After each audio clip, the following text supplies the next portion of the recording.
Good morning students. Last class में हम लोग डी ब्लॉक के बारे में बात कर रहे थे, तो मैंने आपको बता दिया था कि डी ब्लॉक क्या होता है, डी ब्लॉक में कौन कौन से तत्व पाए जाते हैं, डी ब्लॉक के तत्वों को संक्रमण तत्व कहते हैं। ये सारी बातें मैंने आपको बता दी। तो जो टॉपिक्स मैंने आपको पढ़ा दिए थे, वो पहला टॉपिक जो मैंने आपको पढ़ाया था वो था, सबसे पहला जो टॉपिक मैंने आपको पढ़ाया था धात्विक प्रकृति की। डी ब्लॉक जो होते हैं उन डी ब्लॉक के तत्वों की धात्विक प्रकृति होती है। सबसे पहला टॉपिक ये पढ़ाया था, डी ब्लॉक के तत्वों की धात्विक प्रकृति होती है, मेटालिक नेचर होता है। ठीक है। सेकंड चीज जो मैंने आपको पढ़ाई थी वो आपको मैंने पढ़ाया था इलेक्ट्रॉनिक विन्यास। सेकंड चीज जो आपको पढ़ाई गई थी दैट वाज द इलेक्ट्रॉनिक विन्यास। सेकंड चीज मैंने आपको पढ़ाई वो कौन सी थी? इलेक्ट्रॉनिक विन्यास थी। तीसरा मैंने आपको बताया था परमाणु आकार। परमाणु आकार, तीसरी बात हमने परमाणु आकार के बारे में डिस्कस कर लिया था। ठीक है। परमाणु आकार जब डिस्कस हो गया था तो परमाणु आकार के बाद में मैंने ये बताया था कि ये डी ब्लॉक के तत्व जो होते हैं ना वो मिश्र धातु बनाते हैं। तो हमने मिश्र धातु की बात कर ली थी, मिश्र धातु या मिक्स मेटल के बारे में हमने बात कर ली थी। उसके बाद में हमने बात करी थी कि ये संकुल यौगिकों का निर्माण करते हैं। डी ब्लॉक के तत्व होते हैं वो संकुल यौगिकों का निर्माण करते हैं, ये बात हमने कर ली थी। डी ब्लॉक जो अंतराकाशी, कौन से डी ब्लॉक होते हैं ना वो अंतराकाशी यौगिक बनाते हैं। डी ब्लॉक के तत्व अंतराकाशी यौगिक बनाते हैं, ये वाली बात भी हमने कर ली थी। तो कुल मिलाकर के अगर देखा जाए तो हमने सबसे पहला जो पॉइंट पढ़ा था वो था धात्विक प्रकृति अर्थात मेटालिक नेचर। इस मेटालिक नेचर के बारे में हमने बात की थी। सेकंड पॉइंट जो हमने पढ़ा था दैट वाज द इलेक्ट्रॉनिक विन्यास। इलेक्ट्रॉनिक विन्यास के बारे में हमने स्टडी किया था। तीसरा पॉइंट हमने पढ़ा था वो पढ़ा था परमाणु आकार। परमाणु आकार के बारे में क्या क्या चीजें हम पढ़ सकते हैं वो हमने पढ़ ली थी। उसके बाद में हमने मिश्र धातु के बारे में अध्ययन कर लिया था कि मिश्र धातुओं को कैसे कैसे क्या क्या करना होता है, कैसे मिश्र धातु बनाते हैं। उसके बाद में हमने संकुल यौगिकों के बारे में पढ़ा था और उसके बाद हमने पढ़ा था अंतराकाशी यौगिकों के बारे में। मतलब हमने 6 पॉइंट डिस्कस कर लिए थे। अब हमारे पास आता है पॉइंट नंबर 7। पॉइंट नंबर 7 जो हमारे पास आएगा वो बहुत इंपॉर्टेंट है, उसको आप सुनिएगा और समझने की कोशिश कीजिएगा। पॉइंट नंबर 7 बहुत अच्छा पॉइंट है, आपको समझ में आएगा। पॉइंट नंबर 7 ये कहता है भाई, पॉइंट नंबर 7 जो है वो ये कहता है रंग, है ना। पॉइंट नंबर 7 जो है वो ये कहता है रंग। रंग को हम इंग्लिश में लिखेंगे COLOUR, कलर। रंग या कलर की बात होती है कि रंग क्या होता है, कलर कैसे निकालते हैं। ठीक है। तो यहाँ पर एक चीज बात आपको दिखाई देगी कि ध्यान रखना, जिनमें पॉइंट नंबर 1 है जिनमें अयुग्मित इलेक्ट्रॉन पाए जाते हैं, जिनमें अयुग्मित इलेक्ट्रॉन पाए जाते हैं वे रंगीन होते हैं। जिनमें अयुग्मित इलेक्ट्रॉन पाए जाते हैं वो रंगीन होते हैं अर्थात वो कलर होते हैं, तो इनमें डीडी संक्रमण संभव हो जाता है। दूसरा, जिनमें इलेक्ट्रॉन युग्मित होते हैं, युग्मित इलेक्ट्रॉन होते हैं, युग्मित इलेक्ट्रॉन वो क्या होते हैं, रंगहीन होते हैं, कलरलेस होते हैं, क्योंकि इनमें डीडी संक्रमण संभव नहीं हो पाता। सीधी सी एक बात याद रखनी है कि डी ब्लॉक के जो तत्व होते हैं, डी ब्लॉक के तत्व होते हैं, कौन से वाले तत्व होते हैं, संक्रमण तत्व होते हैं। वो रंगीन भी हो सकते हैं, रंगीन भी हो सकते हैं, डिपेंड करता है टॉक्सिक अवस्था पर और उनमें पाए जाने वाले अयुग्मित इलेक्ट्रॉन की। कारण क्या होता है? कारण होता है इनमें डीडी संक्रमण पाया जाता है, इनमें डीडी संक्रमण पाया जाता है। ठीक है। तो एक चीज आपको यहाँ पर याद रखनी है, इसमें आपने क्वेश्चन अगर पूछेगा वो ये इससे पूछ लेता है कई बार कि डी ब्लॉक में जो तत्व है संक्रमण तत्व अधिकांशतः रंगीन होते हैं, क्यों? क्योंकि उनमें अयुग्मित इलेक्ट्रॉन्स पाए जाते हैं। अगर वो कहता है कि ये रंगीन नहीं दिखाई देता तो सीधी सी बात है कि इसमें अयुग्मित इलेक्ट्रॉन नहीं पाए जाते, अतः सभी इलेक्ट्रॉन इसके अंदर युग्मित होते हैं। तीसरा क्वेश्चन अगर वो पूछता है तो आपसे पूछेगा कि इसमें डीडी संक्रमण पाया जाता है, डीडी संक्रमण पाया जाता है, इस वजह से ये रंगीन दिखाई देते हैं। कारण क्या होता है? डीडी संक्रमण का मतलब है डी को हमने दो में चेपन ने इसको बांट रखा है, ऊपर वाला और नीचे वाला। ऊपर वाला जो होता है वो इजी हो जाता है, इजी होता है, इसके इलेक्ट्रॉन चले जाते हैं, इस तरीके से कलर दिखाई देते हैं। ठीक है ना। अब यहाँ से आपके पास एक क्वेश्चन आया, विषय ये आया कि Hc+3 रंगीन होता है, Hc+3 रंगीन होता है, कलरलेस होता है, क्यों? ये क्वेश्चन आपका एग्जाम में मिल गया है कि Hc+3 है ना वो रंगीन होता है, कलरलेस होता है, क्यों होता है? तो आप क्या लिखोगे? आपको लिखना ये है कि सबसे पहले आपने लिया स्कैंडियम। स्कैंडियम का एटॉमिक नंबर कितना होता है? 21। स्कैंडियम का एटॉमिक नंबर होता है बेटा 21। तो यहाँ पर आप क्या करोगे? यहाँ पर लिखोगे आप आर्गन। आर्गन का मतलब 18 और 2 20 और 1 कितने हो गए? 21। अब मैंने यहाँ पर लिखा स्कैंडियम, इसके ऑक्सीजन नंबर +3 आ गई, तो यहाँ पर सिर्फ क्या है? आर्गन आया, अर्थात इसमें अयुग्मित इलेक्ट्रॉन कितना है? 0। ये डी है मेरे पास। ये कौन सा है डी में क्या है ये हो जाएगा 3d 0 और ये 4s 0 हो गया। तो इसमें n बराबर 0 आ रहे हैं, इलेक्ट्रॉन की संख्या 0 आ रही है, तो ये क्या होगा रंगीन होगा। क्वेश्चन ये मिलेगा Sc+3 आयन रंगीन दिखाई देता है, क्यों Sc+3 आयन रंगीन इसलिए दिखाई देता है क्योंकि इसमें अयुग्मित इलेक्ट्रॉन नहीं पाया जाता और इसमें dd संकरण भी संभव नहीं हो पाता। दूसरा क्वेश्चन आपके पास आ गया Zn+2 आयन। Zn+2 आयन होता है वो रंगीन होता है, क्यों Zn+2 आयन अगर आपके पास कलरलेस है, Zn+2 आयन अगर आपके पास रंगीन पाया जाता है तो उसका आप सीधा सा आंसर लिखोगे Zn का एटॉमिक नंबर कितना होता है 30। तो यहाँ पर आप लिखोगे आर्गन, आर्गन का मतलब 18 तो 20 और 10 कितने हो गए 30। Zn मतलब आर्गन, आर्गन 18 तो 20 और 10 कितने हो गए 30। अब Zn की ऑक्सीजन अवस्था देखते हैं, +2 है बेटा, +2 है तो ये आपके पास क्या हो जाएगा Ar आर्गन और ये हो जाएगा 3d 10 और ये हो जाएगा 4s 0। ये मेरे पास क्या है d सब ऑर्बिटल्स है। इस d सब ऑर्बिटल के अंदर कितने इलेक्ट्रॉन है 10 इलेक्ट्रॉन है, 1 2 3 4 5 6 7 8 9 10 इलेक्ट्रॉन है ना। तो बताओ सारे इलेक्ट्रॉन इसमें युग्मित है। मैंने बताया था रंगीन होने के लिए इसमें अयुग्मित इलेक्ट्रॉन होने चाहिए। इसके अंदर सारे इलेक्ट्रॉन युग्मित हैं, सारे इलेक्ट्रॉन युग्मित होने के कारण क्या है ये रंगीन दिखाई देता।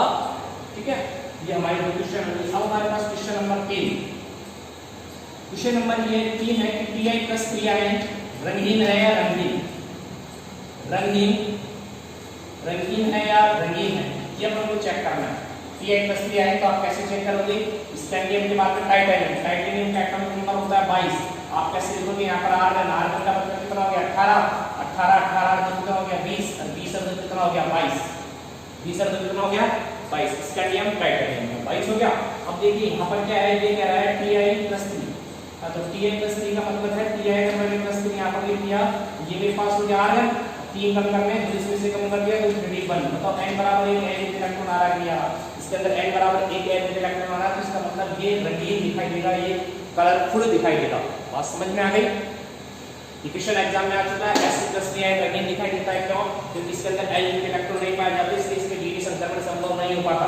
अगला क्वेश्चन आएगा Zn+2 आयन रंगीन दिखाई देता है, क्यों क्योंकि इसमें d इलेक्ट्रॉन और इसमें d इलेक्ट्रॉन और इसमें क्या होता है सभी इलेक्ट्रॉन युग्मित होते हैं, अर्थात अयुग्मित इलेक्ट्रॉन नहीं पाया जाता। ऐसे क्वेश्चन आया Ti+3 आयन रंगीन होगा या रंगीन होगा, Ti+3 में एक अयुग्मित इलेक्ट्रॉन है इसलिए ये रंगीन दिखाई देगा, रंगीन कलरफुल दिखाई देगा। एक क्वेश्चन जो लास्ट के बोर्ड में आ चुका है वो ये आया था Ti+4 आयन रंगीन होता है, क्यों। क्वेश्चन एग्जाम में आ गया कि Ti+4 आयन रंगीन होता है, क्यों। ठीक है, तो आपको करना क्या है, सीधा सा वही ट्रिक्स हमारे पास Ti+4 आयन रंगीन होता है, क्यों। तो आप यहाँ पर लिखोगे टाइटेनियम, तो टाइटेनियम स्कैंडियम टाइटेनियम 22 हो गया, तो ये मेरे पास क्या आ गया आर्गन, आर्गन का मतलब कितना हो गया 18 2 कितना हो गया 20 और 20 और 2 कितना हो गया 22। ये क्या हो जाएगा Ti+4 हो गया, Ti+4 करेंगे तो ये मेरे पास क्या आ गया 18 और ये जाएगा 3d 0 4s 0। तो बताओ अयुग्मित इलेक्ट्रॉन कितने इसके अंदर 0, जो रंगीन दिखाई देगा रंगीन। ये क्वेश्चन बोर्ड के एग्जाम में जब आया था Ti+4 आयन रंगीन दिखाई देता है, क्यों। तो आपको इतना सब कुछ लिखना था और ये लिखना था कि इसमें अयुग्मित इलेक्ट्रॉन 0 पाए जाते हैं, इसलिए यह आयन रंगहीन दिखाई देता है, कलरलेस दिखाई देता है। इतना आपको एग्जाम में लिखना। तो आई थिंक ये बातें आपको समझ में आ गई। कलर का क्वेश्चन आप कर लोगे, कलर वाले क्वेश्चन में आपको कोई दिक्कत नहीं आएगा। कलर वाले क्वेश्चन में आपको दिक्कत इसलिए नहीं आएगा क्योंकि आप इजीली इसमें लिख सकते हो। कलर वाले क्वेश्चन में आपको दिक्कत नहीं आएगा क्योंकि आप इजीली इसमें लिख सकते हो कि जिनमें अयुग्मित इलेक्ट्रॉन पाए जाते हैं उनमें dd संक्रमण संभव हो पाता है, जिनमें dd संक्रमण संभव हो पाता है वो रंगीन दिखाई देते हैं। जिनमें अयुग्मित इलेक्ट्रॉन नहीं पाया जाता वो अर्थात सारे इलेक्ट्रॉन युग्मित होते हैं, वो रंगीन होते हैं, क्यों क्योंकि उनमें dd संक्रमण संभव नहीं हो पाता। ठीक है, dd संक्रमण क्या होता है, d के इलेक्ट्रॉन d में ट्रांसफर होते हैं तो इसे dd संक्रमण कहते हैं। ये क्या होता है, इसमें देखो इसमें जो सनलाइट होता है, ये अपन बात करेंगे सनलाइट की, जो सूर्य का प्रकाश जो होता है ना वो आपतित होता है, आपतित होने के बाद इलेक्ट्रॉन ऊर्जा को ग्रहण करके उच्च ऊर्जा स्तर में जाते हैं, जब उच्च ऊर्जा स्तर में से पुनः निम्न ऊर्जा स्तर में लौटते हैं तो ऊर्जा का उत्सर्जन करते हैं। इस प्रकार ऊर्जा का उत्सर्जन करने की वजह से वो हमको रंगीन वगैरह दिखाई देते हैं। यहाँ तक हमारी बात हो गई। ठीक है, अब ये क्वेश्चन है, मैंने 4 क्वेश्चन लिखे हैं, चारों में से कोई एक क्वेश्चन आपको एग्जाम में देखने को मिल सकता है। पहला क्वेश्चन तो यही है कि स्कैंडियम+3 आयन रंगीन होता है, क्यों। तो सीधा सा आप आंसर लिखोगे स्कैंडियम+3 आयन रंगीन होता है, क्यों। स्कैंडियम का एटॉमिक नंबर बेटा 21 है, जब स्कैंडियम का एटॉमिक नंबर 21 है तो यहाँ पर क्या हो गया आर्गन, ये 3d1 और 4s2 हो गया। अब देखो इसकी ऑक्सीजन अवस्था +3 है, अगर इसकी ऑक्सीजन अवस्था +3 है तो मतलब 2 इलेक्ट्रॉन इसमें से चले जाएगा और 1 इलेक्ट्रॉन इसमें से चले जाएगा, तो यहाँ एक इलेक्ट्रॉन कितने होंगे 0, जिसका मतलब ये रंगीन दिखाई देगा। इसी तरह Zn की बात करते हैं, Zn प्लस टू आयन रंगीन होता है क्यों? Zn प्लस टू आयन रंगीन इसलिए होता है क्योंकि Zn का एटॉमिक नंबर कितना होता है 30, तो ये R पर 18 और 10 28 और 2 30, 2 इलेक्ट्रॉन चले गए तो 3d10 4s 0 हो जाएगा, तो d में कितने इलेक्ट्रॉन हो गए 10 इलेक्ट्रॉन हो गए भाई साहब, ये का 10 इलेक्ट्रॉन हो गए, इसमें एक इलेक्ट्रॉन नहीं, इसलिए ये के रेडिंग दिखाई देगा। ये वाला क्वेश्चन और दो क्वेश्चन, ठीक है, ये वाला क्वेश्चन लास्ट में बोर्ड में आ चुका है, ये वाला भी आ चुका है, तो आप इनको इजीली सॉल्व कर सकते हैं।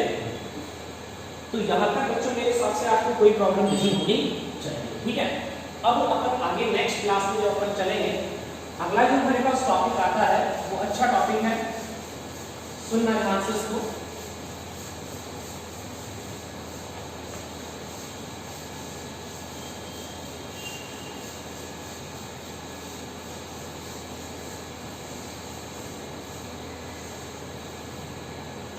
अगला जो टॉपिक है मेरे पास वो है पॉइंट नंबर 8 मेरे पास आएगा, वो आएगा उत्प्रेरकीय गुण, उत्प्रेरकीय गुण की बात करते हैं, ठीक है।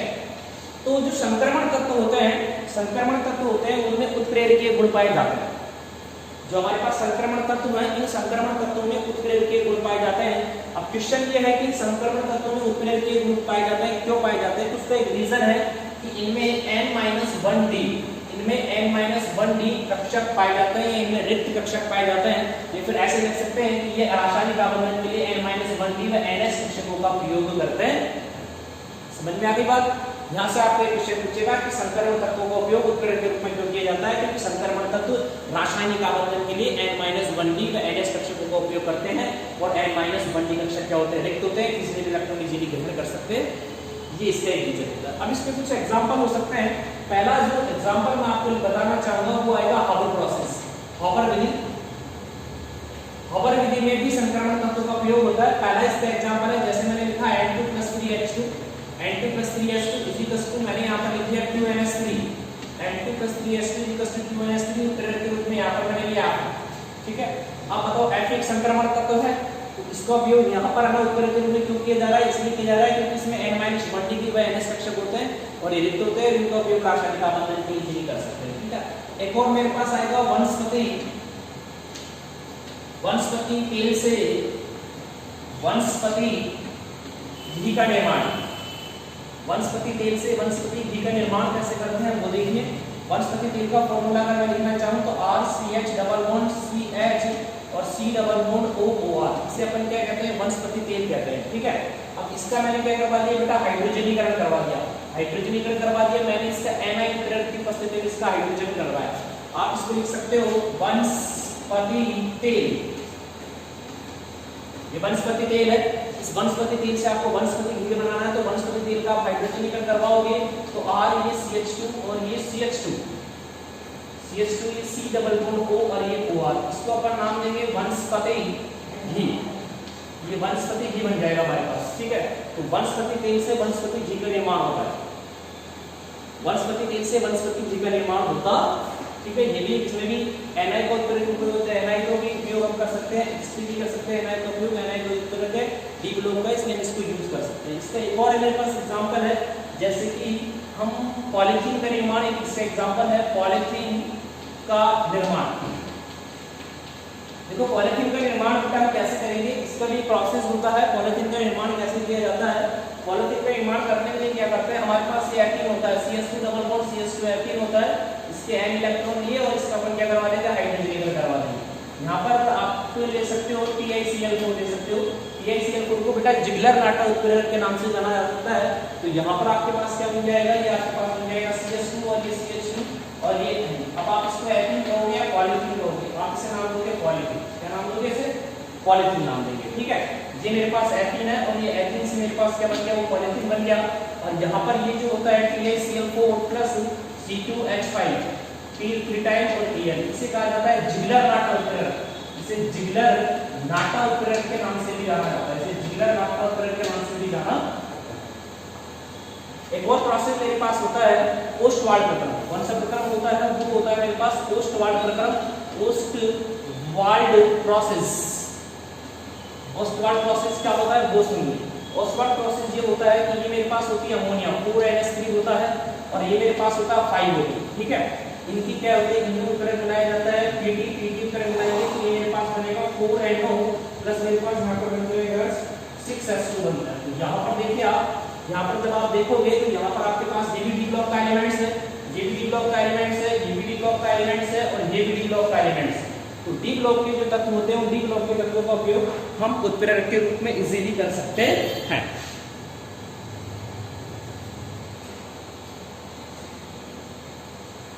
तो इस प्रकार से जो डी ब्लॉक के जो तत्व होते हैं उन डी ब्लॉक के तत्वों का उपयोग हम उत्प्रेरक के रूप में कर सकते हैं।